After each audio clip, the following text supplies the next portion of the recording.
বেশ কয়েকটা দিন পরই আজকে আমি ছাদে আসলাম। আজ কয়েকটা দিন ধরেই আমাদের এখানে বৃষ্টি হচ্ছে। আর সেজন্য আর আসতে পারিনি। আজকে ভাবলাম যাই একটু ছাদে ঘুরে আসি।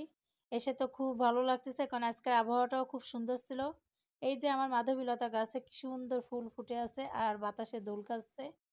আমার কিন্তু এরকম পরিবেশ আসলে সবসময়ের জন্যই ভালো লাগে। আমার প্রতিটি গাছে দেখেন কি সুন্দর ফুল।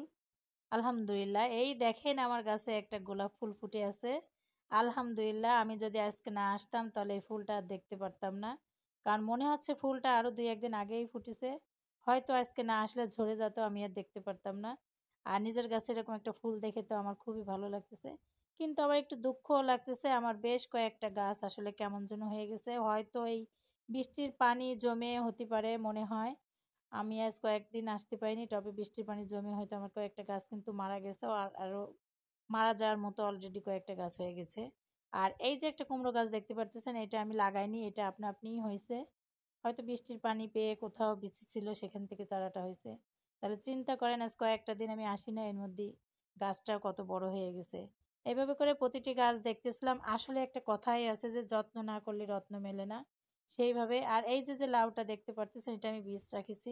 ভাবছি গাছটা কেটে ফেলবো, কিন্তু এখন তো দেখি নতুন করে আবার পাতা জ্বালাই গেছে। কেউ বলতেছে যে রেখে দাও, আবার কেউ বলতেছে না কেটে নতুন গাছ লাগাই দাও। এখন কি করব জানি না, দেখি, বলতে পারতেছি না। এই করে আমি প্রতিটি গাছই ঘুরে ঘুরে দেখতেছিলাম। সব কটা গাছই আসলে এলোমেলো হয়ে পড়ে আছে। আর কিছু কিছু তো মারাও গেছে। ওই যে বললাম যত্ন না করলে রত্ন মেলে না। আসলে কোনো কাজ নিজে না করলে করা হয় না। তার মধ্যে ছেলে ডেকে বলতেছে আমি চলে যাচ্ছি বা নিচেই নামো, দরজা আটকাও, কারণ ও বাসায় ছিল আর আমি উপরে চলে এসেছিলাম। আর এই সেই ফাঁকে ফাঁকে দেখেন আমি কিন্তু মাঝে মাঝে এসেই শুধু গোলাপ ফুলটা দেখতেছি, কারণ আমার খুব ভালো লাগতেছে গোলাপ ফুল দেখতে। তারপরে ভাবলাম যে দেখি একটু কিছু পরিষ্কার করে দিই। এইভাবে কয়েকটা গাছ অবশ্য পরিষ্কার করে দিছি, কিন্তু আমি প্রতিটা গাছই করতে পারিনি কারণ আর ইচ্ছা করতেছিল না। বেশ কয়েকটা গাছ পরিষ্কার করে পরে আর ভাবলাম যে এখন আর করব না। এই করে যত্ন মানে পরিষ্কার করে ফেলে দিলাম কিছু ঘাস। আর আসলে ওই যে আমি আপনারা বললাম যত্ন না করলে কিছুই হয় না। প্রতিটা জিনিসই কিন্তু টাইম মতো খাবার লাগে, টাইম মতো যত্ন দেওয়া লাগে, পানি দেওয়া লাগে, যত্ন করা লাগে, তা নাহলে কোনো কিছুই আসলে সম্ভব না। এই দেখেন এই যে এই টপের মধ্যে আর একটা, এটা কিন্তু শাক এক প্রকার, কি বাইলের শাক না কি শাক যেন বলে। এই শাকটাও খায় অবশ্য। যাই হোক, এই করে টুকটাক কয়েকটা গাছ পরিষ্কার করে দিলাম, তারপরে হাতটা ধুয়ে নিলাম। আমি এর আগে একটা ফল খাচ্ছিলাম, ওই ফলটা কিছুটা খেয়ে রেখে দিছি, পরে আবার হাতটা ধুয়ে সেটা খাচ্ছি। আর ছাদ ঘুরে ঘুরে আমি ছাদে হাঁটতেছি আর আমার গাছগুলি দেখতেছি।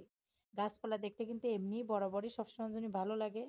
আর এর মধ্যে দেখি কি আমার সাহেব বাসায় চলে এসে গেটের সামনে, আমার এক ছোট বোন, তার সাথে আবার একটু দেখা হয়েছে, দাঁড়ায় কথা বলতেছে। আমি আবার উপর থেকে দেখতেছি, তাই পরে বললাম যে আমি উপরে আছি। এই করে কিছুটা সময় ছাদে থেকে এই যে আবহাওয়া আজকে কিন্তু অনেক মেঘলা ছিল, মানে বিকালের ওয়েদারটা আসলে সম্পূর্ণই খুব সুন্দর ছিল। পরে আমি ফলগুলি খেয়ে আবার একটা টবের ভিতরে রেখে দিলাম যে যদি হয় হবে, না হয় না হবে।